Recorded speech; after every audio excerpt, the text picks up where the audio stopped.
হযরত ওমর ফারুক রাদিয়াল্লাহু তাআলা অদ্দ জাহানের খলিফা ছিলেন, বাদশা ছিলেন। কত জাহান? অদ্দ জাহানের খলিফা ছিলেন, বাদশা ছিলেন।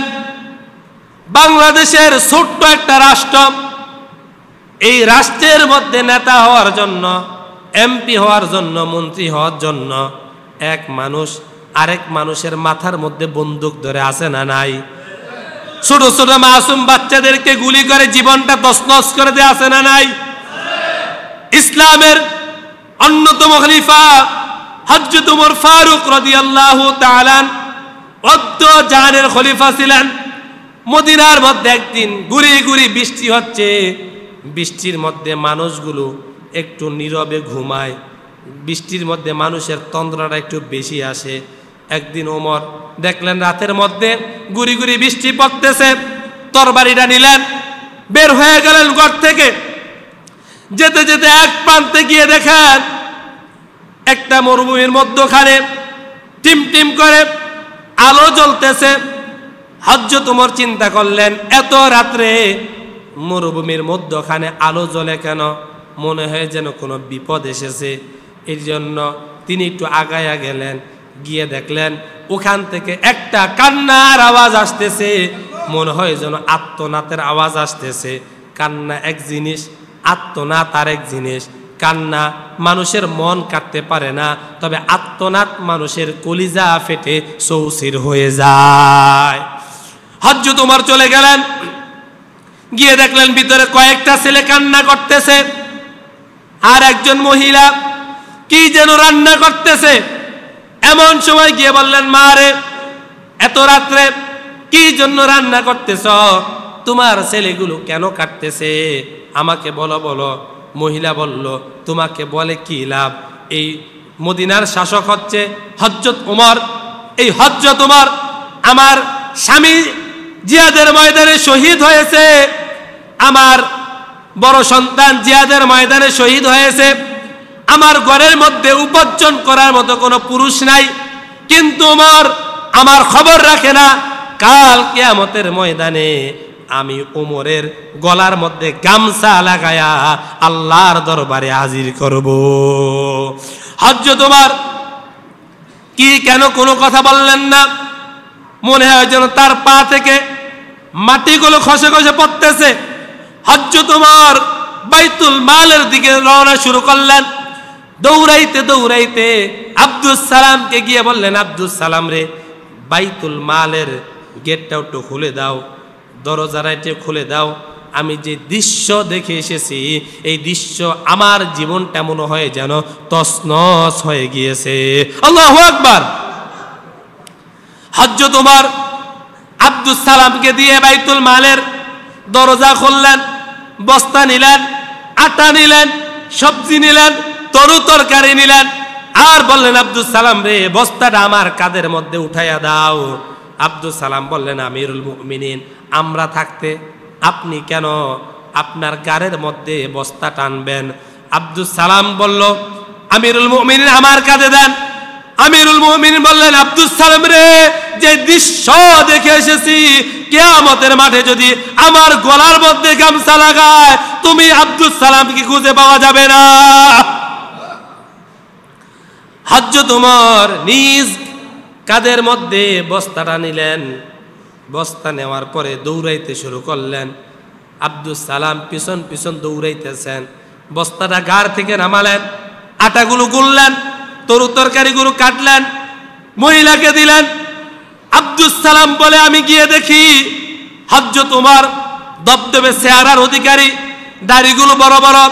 সারা রাত বৃষ্টি হওয়ার কারণে মাটিটা ভিজে গিয়েছে, আর আমিরুল মুমিনিন এই চুলার মধ্যে ফুৎকার দিতেছে। ফু দিতে দিতে আগুন ধরতেছে না, ভিজা মাটির মধ্যে। এমন সময় আগুনের একটা দলা এসে দাড়ির মধ্যে লেগেছে। দেখলাম দাড়িগুলো কয়েকটা পড়ে গিয়েছে। এই সময় কিছু রুটি বানালেন, গোস্ত করলেন, কিছু সবজি নিলেন, বললেন, মা রে, তোমার সন্তানদেরকে খাবার দাও। আমি দেখেছি তুমি একটা পাথর হাড়ির মধ্যে দিয়ে এরপর সন্তানদেরকে বলতেছ খাবার হতেছে, খাবার হতেছে, কিছুক্ষণ পরে তোমাদেরকে খাবার দিব।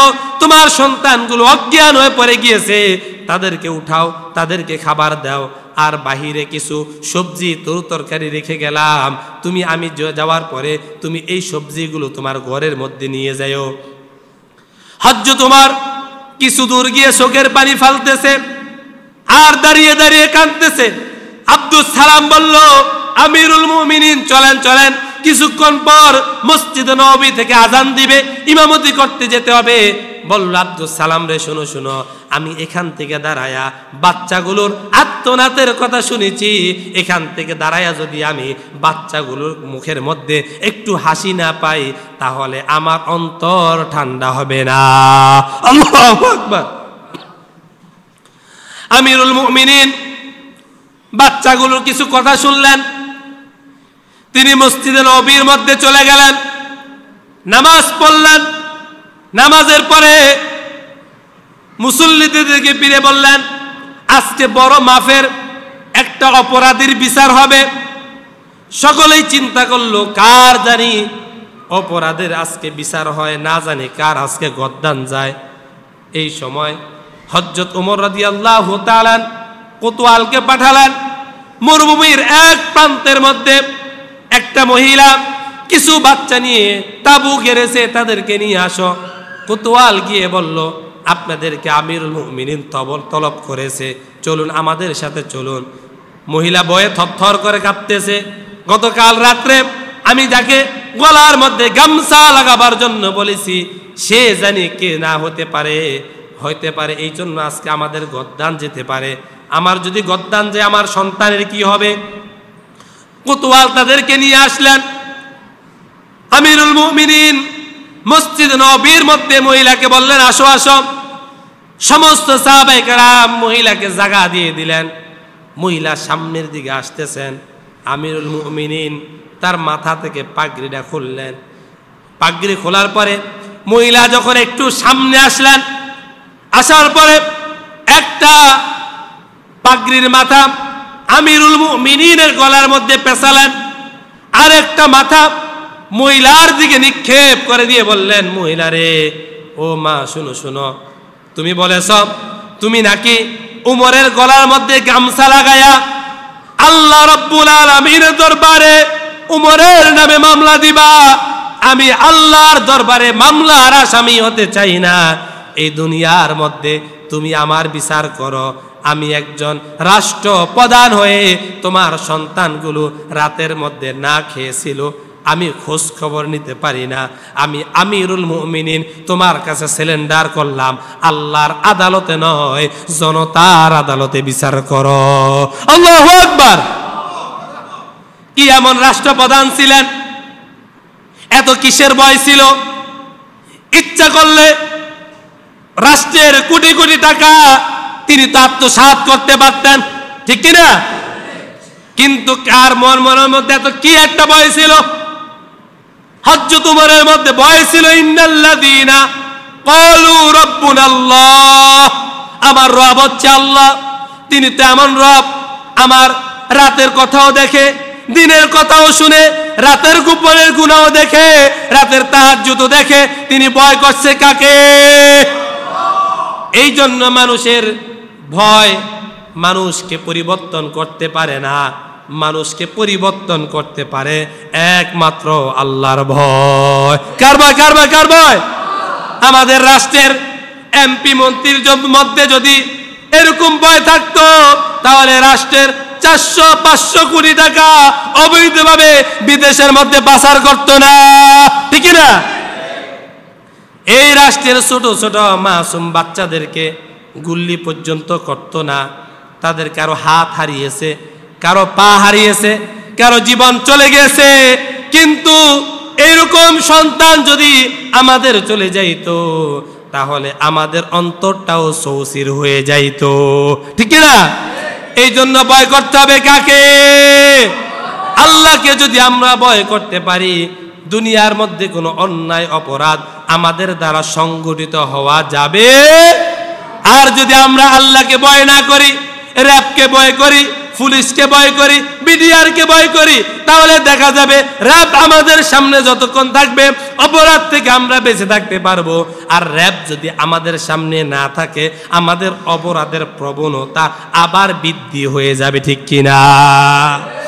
যদি মানুষকে জেল দিয়ে মানুষকে অপরাধ থেকে মুক্ত করা যাইতো, তাহলে যারা জেলের মধ্যে যায় বেকে আল্লাহর ওলি হয়ে বাইরে হইতো, ঠিক কিনা? কিন্তু দেখা যায় যারা ছোটখাটো অপরাধ করে জেলের মধ্যে যায়, তারা ডাকাত হয়ে আবার জেল থেকে বের হয়ে যায়। আছে না নাই? জেলে যায় ছোট অপরাধ করে, জেল থেকে বের হয়ে অপরাধ করে, ছোট না বড়? তার মানে বোঝা গেল এই জেল, জরিমানা, র‍্যাব, পুলিশ, আর্মি, বিডিআর মানুষকে পরিবর্তন করতে পারে না। মানুষকে পরিবর্তন করতে পারে একমাত্র কার ভয়? যে আল্লাহ তাআলার ভয়ে আমরা নামাজ পড়তে এসেছি। আমরা যখন বাহিরে চলে যাই, আল্লাহ কি আমাকে দেখে না? আমি যখন ঘুষ খাই, আল্লাহ কি আমাকে দেখে না? আমি যখন সুদ খাই, আমাকে আল্লাহ দেখে না? আমি যখন মানুষের ক্ষেতের আইল ঠেলি, আল্লাহ কি আমাকে দেখে না? তদ্রূপ আল্লাহর ভয়ে আমাকে কেউ দেখে না। যার সম্পদ নিতেছি সেও আমাকে দেখে না, কিন্তু আমার আল্লাহ আমাকে দেখে। এই জন্য এই দিন দিন নয়, আরো দিন আছে। এই দিন ঠেলে নিবে ওই দিনেরই কাছে। ওই দিন হচ্ছে আখিরাত, ওই দিন হচ্ছে বারজাখ, ওই দিন হচ্ছে কবর। আল্লাহ রাব্বুল আলামিনের দরবারে হিসাব দিতে হবে। কার দরবারে? কার দরবারে? আল্লাহর দরবারে হিসাব দিতে হবে। যে আল্লাহ সুবহানাহু ওয়া তাআলাকে রব বলেছি, তিনি আমাদেরকে বলেছেন আশরাফুল মাখলুকাত, সৃষ্টির সেরা জীব। কিন্তু যে আল্লাহ তাআলার কাছে যদি আমরা মামলার আসামি হয়ে যাই, যিনি আমাকে এত সম্মানিত করলো, তাহলে কি আমাদের বাঁচার কোনো উপায় আছে? আল্লাহ তাআলা আমাদেরকে বুঝার, মানার তৌফিক দান করুক। সকলে বলি আমিন।